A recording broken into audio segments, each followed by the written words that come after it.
va plonger un peu dans l'histoire pour voir un peu comment est-ce que les peuples anciens conservaient leurs aliments avant la venue du réfrigérateur.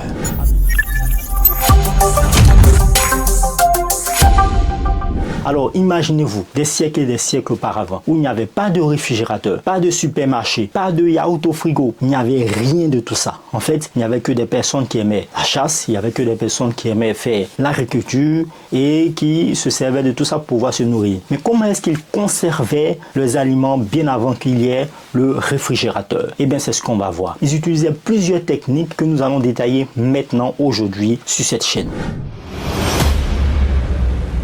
La première technique ici qu'utilisaient les anciens, donc quand on parle des anciens, on veut parler des peuples vraiment anciens comme les Égyptiens par exemple. La technique qu'ils utilisaient en fait, ou l'une des techniques qu'ils utilisaient, c'est le séchage.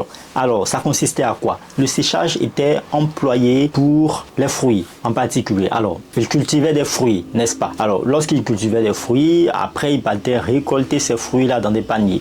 Et lorsqu'ils amènent ces fruits dans les paniers, qu'ils voulaient conserver ces fruits, ils commençaient la première étape, il s'agit de dépouper les fruits et les légumes. Et quand cela était déjà fait, ils mettaient une nappe au sol et ils exposaient ces fruits-là et ces légumes sur cette nappe. Et ils exposaient ces fruits et ces légumes sur cette nappe à l'air libre. Donc, durant des jours et des jours, ces fruits vont se dessécher.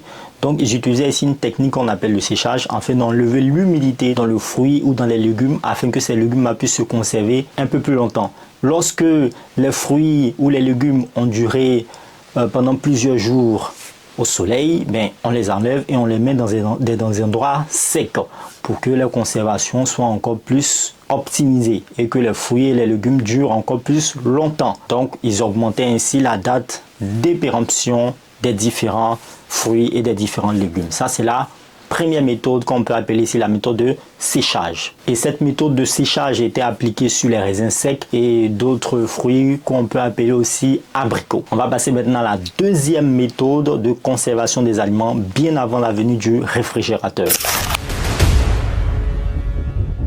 La deuxième technique ici, c'est le salage. Ça consistait à quoi? Ça consistait à prendre de la viande, soit de la viande de porc ou de la viande de bœuf, et en fait on découpait cette viande et on ajoutait du sel dessus à une certaine quantité. Voilà, en fait le sel, il a des propriétés antimicrobiennes. Il permet non seulement de conserver l'aliment, mais il permet aussi à l'aliment de ne pas être contaminé par des micro-organismes qui peuvent nous donner des maladies. Donc les anciens avaient conscience de cela, ils avaient conscience du fait que lorsqu'on ajoute en fait du sel sur les aliments, ça permet de les conserver. Et on ajoutait du sel et ensuite on conservait ces aliments là dans certains endroits. Voilà. Alors il faut remarquer ici qu'il faut bien calculer la quantité de sel à ajouter sur les aliments, parce que en fait lorsqu'on ajoute du sel sur les aliments, si vous en ajoutez trop, ça peut nuire en fait à la qualité de l'aliment.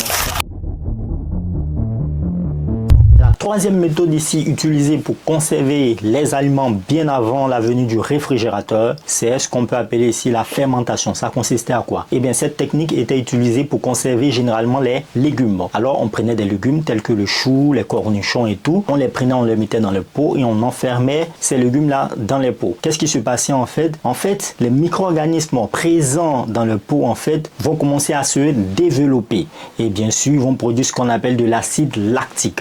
Cet acide-là, il va rendre l'environnement au sein du pot très acide. Et puisque l'environnement est très acide, les micro-organismes ne pourront pas se reproduire. Les micro-organismes pathogènes ne pourront pas se reproduire. Ainsi, nous conservons notre aliment et lorsque il va venir le temps de manger l'aliment, l'aliment aura encore gardé ses qualités et ne sera pas contaminé par les micro-organismes. C'est aussi une technique très efficace. D'ailleurs, si vous voulez retrouver notre vidéo sur la fermentation lactique, le lien va apparaître là ou là. Voilà. Alors, la quatrième méthode ici utilisée par les anciens, c'était les caves. Bien entendu, les caves souterraines. Alors, qu'est-ce qu'ils faisaient? En hiver, qu'est-ce que les anciens faisaient? Ils creusaient en fait des caves ou encore ils creusaient des trous. Et dans ces trous-là, ils entreposaient en fait certains légumes comme les pommes de terre, les betteraves et les carottes également. Et ils entreposaient en fait tous ces éléments-là, voilà, dans des endroits souterrains ou dans des caves souterraines. Pourquoi? Parce que dans les souterrains, en fait, il fait sombre et il fait encore plus frais. Naturellement bien sûr, et puisque l'environnement est sombre frais, ça permet de conserver en fait notre aliment, bien entendu nos légumes, etc.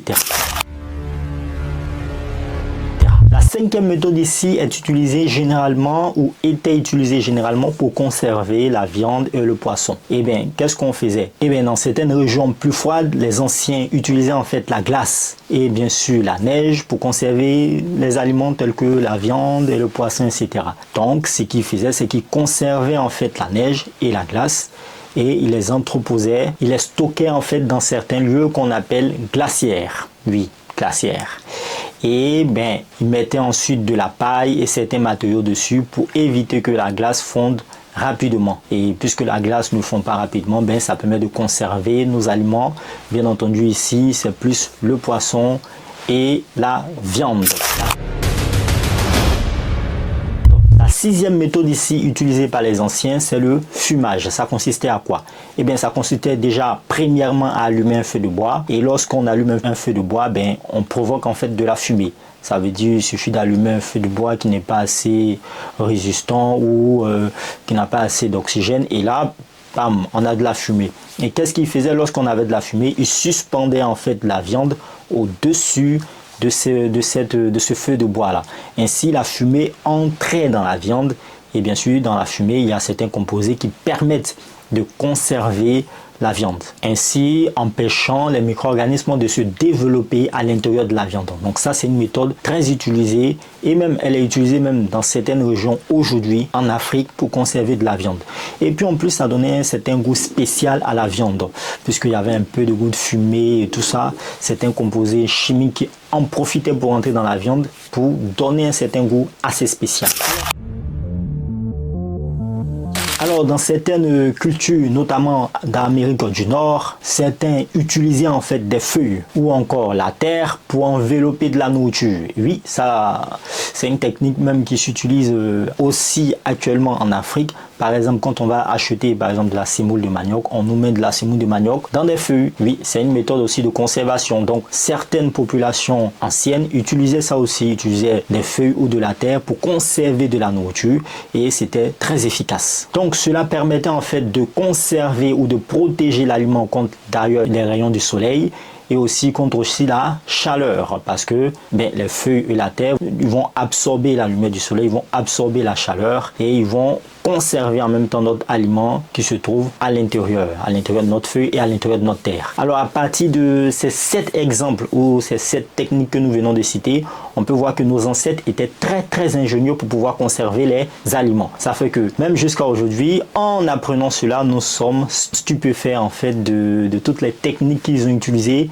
pour conserver les aliments. Alors prochainement on va voir en fait l'historique, ou tout à l'heure nous allons voir l'historique en fait du frigo. Voilà, donc restez scotchés, regardez la vidéo jusqu'à la fin ou regardez le deuxième épisode de cette vidéo. Portez-vous bien, faites le plein de savoir, n'hésitez pas à vous abonner à la chaîne Science et Culture TV, c'est la chaîne du savoir. Portez-vous bien, au revoir.